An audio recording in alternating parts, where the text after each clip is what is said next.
Another deep breath, this time with the brisk morning air. The sun has yet still to make its way over the walls of the ward as Lilly and company make an early start of the day.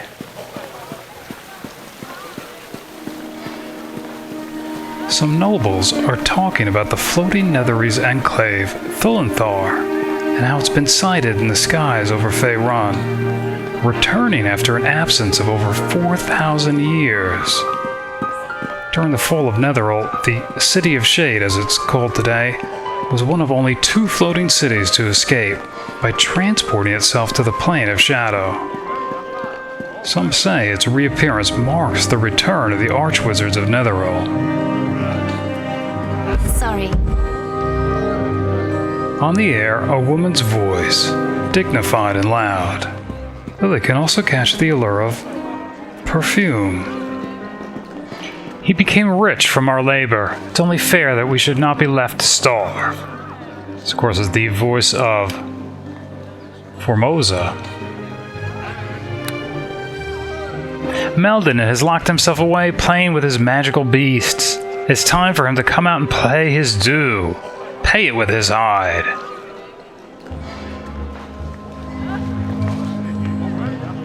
Every man, elf, and dwarf deserves to eat. Not just the rich.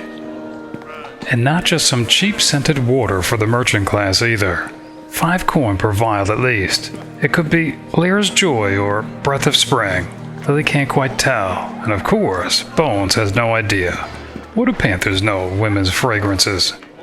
I don't recognize you. Are you one of the nobles from here in Blacklake? Regardless, you do see that Meldanen should be forced to give up his stores, don't you? It is, after all, the duty of the people to watch over their own. What say you? Or Lilly asking who she is first. My name is Formosa Laitannen, daughter of a noble house. I may be shut in behind these walls along with the rest of the nobility, but that doesn't mean I think we don't have a responsibility to the city. There are people starving out there. I would help them if I had food to offer, but only Meldanen has it, and having his hoard taken and given to the sick is the very least that Meldanen should suffer. Of course, we've heard of Meldanen, but asking for Formosa's opinion of him, which is likely not very high. You don't know about Meldanen? Well, you must not be from around here, that's for certain. Meldanen is a vicious and evil little man. He does whatever he pleases in Blacklake because he has 2 things. Magic and power. He kidnaps people for his experiments and has all sorts of magical abominations in his estate, and all the other nobles pretend not to notice. Well, I won't, and I'm not intimidated by him. His merchant house has been hoarding food and goods for years in this district, and he should give it up whether he likes it or not. Of course, we saw the warehouse just before coming here.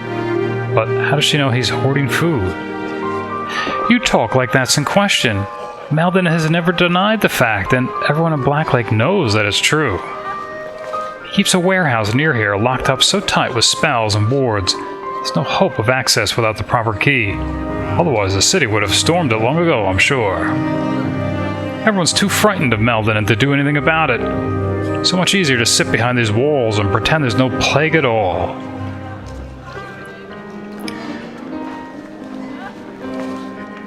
Yeah, this is tough, I think. Initially, her idea was to help the nobles stockpile their food. But if the nobles are split, and all the things she's finding out about Meldanen, again, it sounds like he might even have the dryad. He sounds like a typical male wizard, like Ramseth.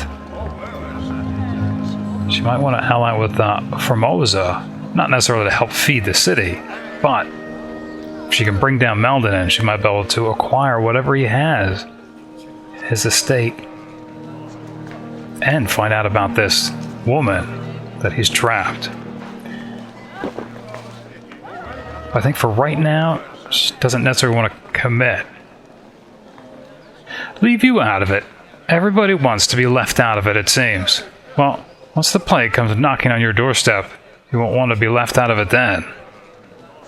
Bah, would have hoped for something more from someone with elven blood. Why, I don't know. What do you want with me then, madam? Alright. Lilly telling her that she will help if she can. Well, that's good to hear. There's few enough people around here with some courage to know what's right and say it out loud.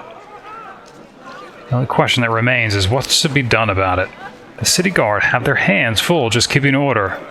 And the chance of me stirring up these frightened pigeons to act is not good. Something drastic needs to be done. It needs to be done by those that have the ability and the conviction. Like you, madam. You help me. Or asking, what does Formosa have in mind? That depends. Are you averse to performing a task that would consider underhanded? Yeah, how underhanded?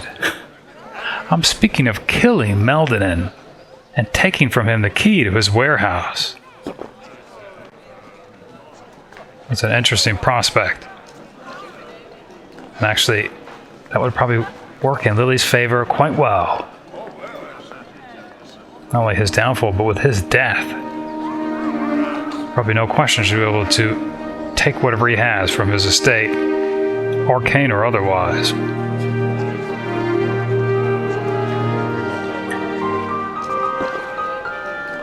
But yeah, I think she'd expect something from Formosa as well.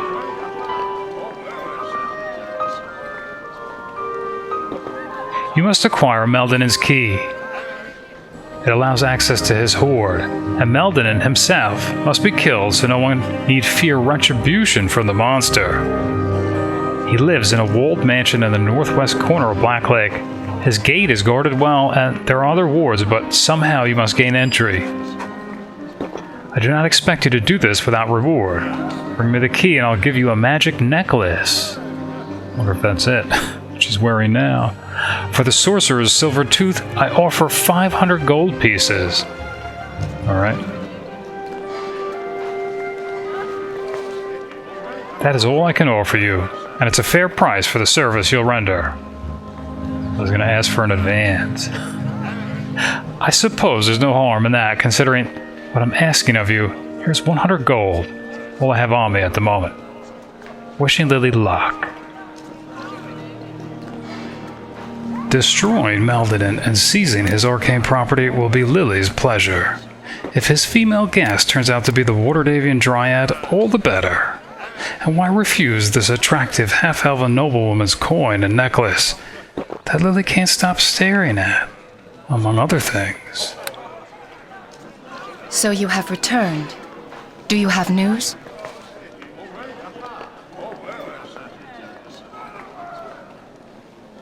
Move swiftly, my lady.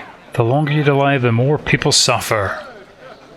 Also, if Meldanen makes a habit of kidnapping people, as Formosa claims, maybe he's kidnapped Samuel. Another estate with a guard dog, and again, not one that was on the map. There's hope of finding Chandra's parents yet.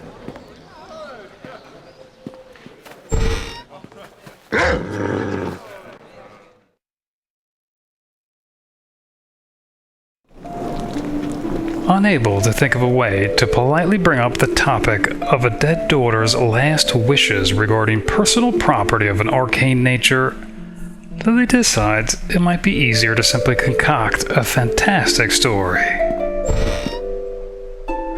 Not Chandra's mother, doubtful at least. Likely another meeting for Inspector General Black. I greet you. Not one step closer, or I shall scream.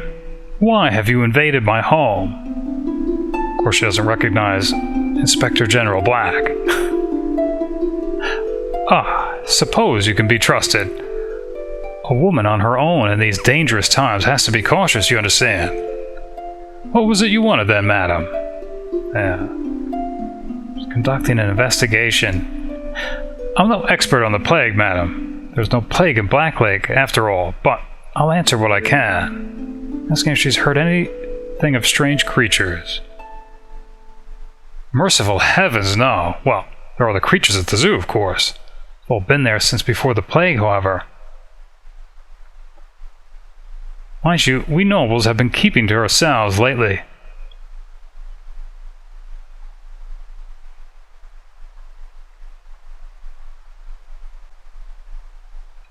Alright.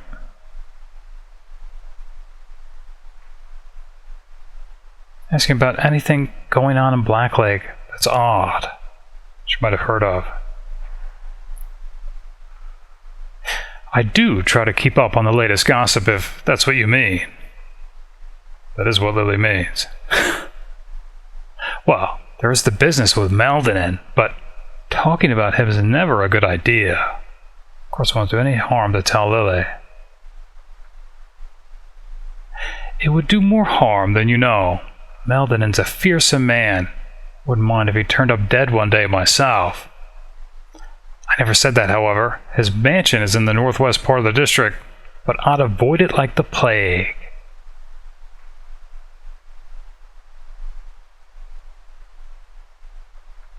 Lilly needs to know everything she can about Meldanen. She whispers the word for a charm spell under her breath and gestures with one hand behind her back. I greet you. Yeah, I was going to ask again. Sure, she doesn't want to divulge about Meldanen.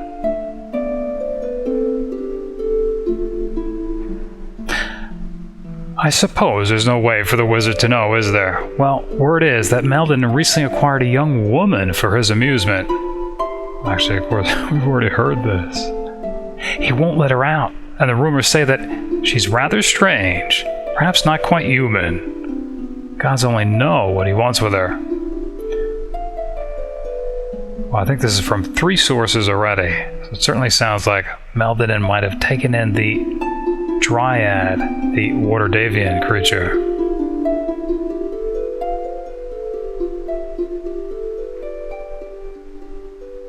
Very well, madam. Things about Meldanen she already knows. No matter. She expects, however, she may have a difficult time finding her way out of the estate. She might as well. While getting lost, she comes up with a story for Chandra's parents. Chandra was a thief and a doppelganger, and the body buried was not her parents' daughter. We shall not be defeated! As the real one's been captured by plainer bounty hunters. Fair enough. But they've agreed to release her in exchange for her stolen goods. Of this, they were not very clear, except that they were of an arcane nature. To be delivered by none other than Chandra's closest friend. Of course, Lilly Black. It could work, but chances are she'll never find Chandra's estate or her parents anyway. Done and done. A wand of negative energy, carved from an elven femur bone. It's yellowed and worn smooth by the oils of countless hands, and adorned with gruesome fetishes. Lilly wonders whose leg it is, and if they made the wand, like that shaman who amputated his own leg to craft a club from his thigh bone after losing his family to the undead, hoping his hatred would somehow empower the weapon. Rancorous fool.